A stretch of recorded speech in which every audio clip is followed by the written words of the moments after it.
जय माता दी। आइए नवरात्रि पूजा सामग्री लिस्ट देख लेते हैं ताकि पूजा के प्रथम दिन और अंतिम दिन तक कोई भी सामग्री छूटे ना। आप सभी को जो पंडित जी द्वारा लिखा गया है वह भी दिखाऊंगी और साथ के साथ जो पूजा सामग्री हम सभी प्रयोग में लेते हैं वह भी आप लाइव फोटो में देखेंगे वीडियो में, तो फिर आपको दिक्कत होगी ही नहीं। देर न करते हुए शुरू करते हैं। सबसे पहले जो नवरात्रि पूजा के लिए आवश्यकता पड़ती है वह एक चौकी या पटा।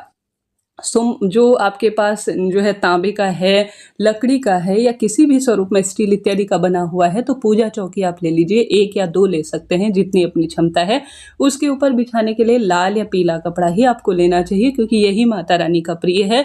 नया नहीं है तो पहले का प्रयोग हुआ भी आप धुला हुआ काम में ले सकते हैं, कोई दिक्कत नहीं।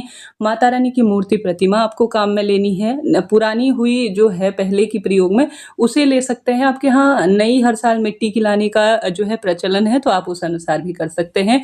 गणेश जी की फोटो या आपके पास मूर्ति है तो वह रख लीजिए, नहीं तो सुपारी में मौली बांधकर आप जो है गणेश जी पूजा स्थल पर रख लीजिएगा। अगर आप नवग्रह बनाते हैं, षोडश मातृका बनाते हैं तो नवग्रह एक तो बाजार में फोटो प्रतिमा मिल जाती है, उनका पूजन कर सकते हैं। षोडश मातृका की भी फोटो प्रतिमा से मिल जाती है, या चंदन या सिंदूर से आप बिंदी बना सकते हैं, या आप 16 जो है हल्दी की गांठ या चावल की ढेरी भी बना सकते हैं। तो उसके लिए थोड़ा चावल की आवश्यकता पड़ेगी। अगर नवग्रह स्थापित करते हैं, षोडश मातृका स्थापित करते हैं तो आप सामग्री ले लीजिएगा। लाल चुन्नी माता के लिए 1 या 2, क्योंकि एक तो हमें माता के जो मूर्ति है उस पर समर्पित करनी होगी, दूसरी जो है हम सभी को नारियल में लपेटने के लिए आवश्यकता पड़ेगी। ठीक है, तो 2 चुन्नी ले लीजिए। पंचामृत माता रानी का विग्रह स्वरूप है तो आपको दूध, दही, घी, शक्कर, शहद लेना चाहिए। अगर पंचामृत के लिए माता रानी की मूर्ति नहीं है, सिर्फ फोटो है, तो आप गंगा जल मिश्रित जल से भी प्रयोग में ले सकते हैं। श्रृंगार सामग्री आप प्रथम दिन या 9 दिन तक किसी भी जो है स्वरूप में आप चढ़ा सकते हैं। तो आपसे 16 श्रृंगार की सामग्री की व्यवस्था नहीं होती तो 5 या 7 जो है सामग्री आप ले लीजिएगा। अब बात कर लेते हैं घट स्थापना के लिए कौन कौन सी सामग्री चाहिए। हम सभी को कलश की आवश्यकता पड़ेगी। मिट्टी का, कांसे का, तांबे का एक कलश चाहिए। साथ ही हमें ज्वारे उगाने के लिए मिट्टी की आवश्यकता पड़ेगी और साथ ही आप सभी जो है सुंदर रूप सच्चे भाव से सप्तमृतिका आती है, जो कि आप अगर संभव हो तो जो पूजा पाठ की दुकान होती है वहां पर सप्तमृतिका मिल जाती है, आप जो है उसमें मिट्टी बिछा सकते हैं। नहीं तो सामान्य किसी पवित्र पेड़ की मिट्टी आप ले आइए। गंगा जल मिश्रित जल कलश में भरने के लिए आपको चाहिए। पान, जो पान का पत्ता होता है, या आम या अशोक के 5 या 7 या 11 पत्ते आपको आवश्यकता पड़ेगी कलश में लगाने के लिए। कलश के अंदर डालने के लिए हल्दी की गांठ, सुपारी, सिक्का, इलायची, लौंग और अक्षत पुष्प की आवश्यकता पड़ेगी। ठीक है, यह बात हो गई। अब कलश के ऊपर रखने के लिए एक नारियल की आवश्यकता पड़ेगी। नारियल आप 2 ले सकते हैं, एक तो माता रानी को समर्पित करने के लिए, दूसरा नारियल आप माता रानी को ये जो कलश होता है उसमें। ठीक है, पूर्ण पात्र अर्थात चावल से भरा हुआ कलश जो कि नारियल के नीचे रखा जाता है, कलश के ऊपर रखा जाता है, तो एक पात्र ले लीजिए। साथ ही चावल अर्थात अक्षत की आवश्यकता पड़ेगी, जिसमें आप सभी जो है अष्टदल कमल बनाएंगे। अर्थात कलश के नीचे जो 8 लाइनें खींची जाती है उस रूप में आपको बनाना है, तो अक्षत की आवश्यकता पड़ेगी।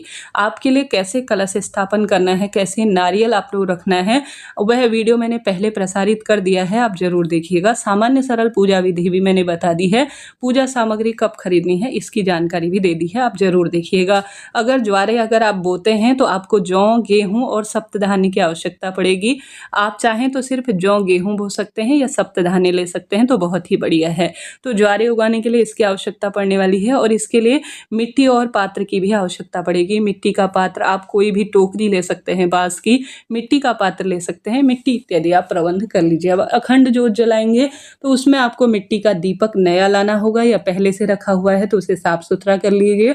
धातु की अगर आपके पास जो दीपक है जो एक आता है तो बहुत ही बढ़िया है, बहुत ही शुभ है, परंतु दीपक 2 आवश्यकता पड़ेगी। एक तो अखंड दीप के लिए और दूसरा जो है सामान्य हम पूजा पाठ और दिया बाती करते हैं तो फिर उस समय आपको आवश्यकता पड़ने वाली है, तो 2 दीपक की आपको आवश्यकता पड़ेगी।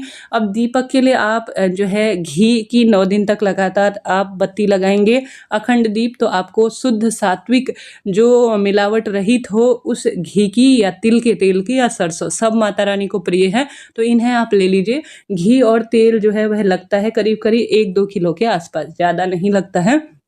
बाती अगर बहुत ऊंची है, बाती की लौ अगर बहुत ऊंची है तो आप सभी को ज़्यादा तेल और घी की आवश्यकता पड़ेगी, नहीं तो थोड़ा बहुत इसमें से बच जाता है, बाद में पूजा के काम में आता है। कम ना पड़ने पाए इसके लिए आप 2 किलो घी या तेल लेकर आ जाइए। पूजा सामग्री की बहुत सरल है, धूप बत्ती, अक्षत, रोली, चंदन, हल्दी, कुमकुम, जनेऊ। अब जनेऊ यहाँ पर आप गणेश जी के लिए और साथ के साथ आप सभी अगर जो षोडश सप्तमातृका बनाए हैं या षोडश जो स्वरूप बनाए हैं तो उनके लिए भी कई कई लोग करते हैं, नहीं तो बस एक गणेश जी के लिए पर्याप्त है। कलावा अर्थात मौली की आवश्यकता पड़ेगी, साथ ही शहद की आवश्यकता पड़ेगी माँ को भोग लगाने के लिए, इत्र की आवश्यकता पड़ेगी, खड़ी हल्दी, लौंग और थोड़ा ज़्यादा रख लीजिएगा क्योंकि 9 दिन तक आप माता रानी को रोज भोग लगाएंगे तो कम से कम लौंग आपको ज़्यादा रखना है। इलायची भी थोड़ा ज़्यादा रख लीजिएगा क्योंकि माता को बहुत प्रिय है। कमलगट्टा, कपूर, पान, सुपारी, फूल, दुर्वा गणेश जी के लिए इनकी आप व्यवस्था कर लीजिएगा। हवन सामग्री की बात कर लेते हैं। देखिए रोज हवन करना सौभाग्य बढ़ाता है। हवन कैसे किया जाता है कमेंट्स में वीडियो पिन है, जरूर देखिएगा।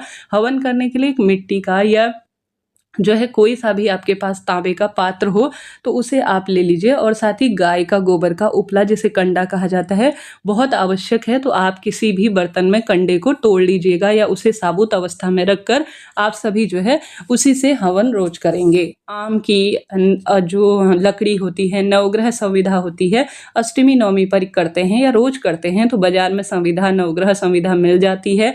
आम की लकड़ी इत्यादि सभी चीज़ें बाजार में मिल जाती है, घर पर भी आप बना सकते हैं, कोई दिक्कत की बात नहीं है। लौंग बताशे से भी हवन किया जाता है, जौ, तिल, गुगल, लोबान, घी पूर्ण आहुति के लिए, तो यह संपूर्ण सामग्री हवन रूप में आ जाती है जो कि बाजार में आसानी से मिल जाती है।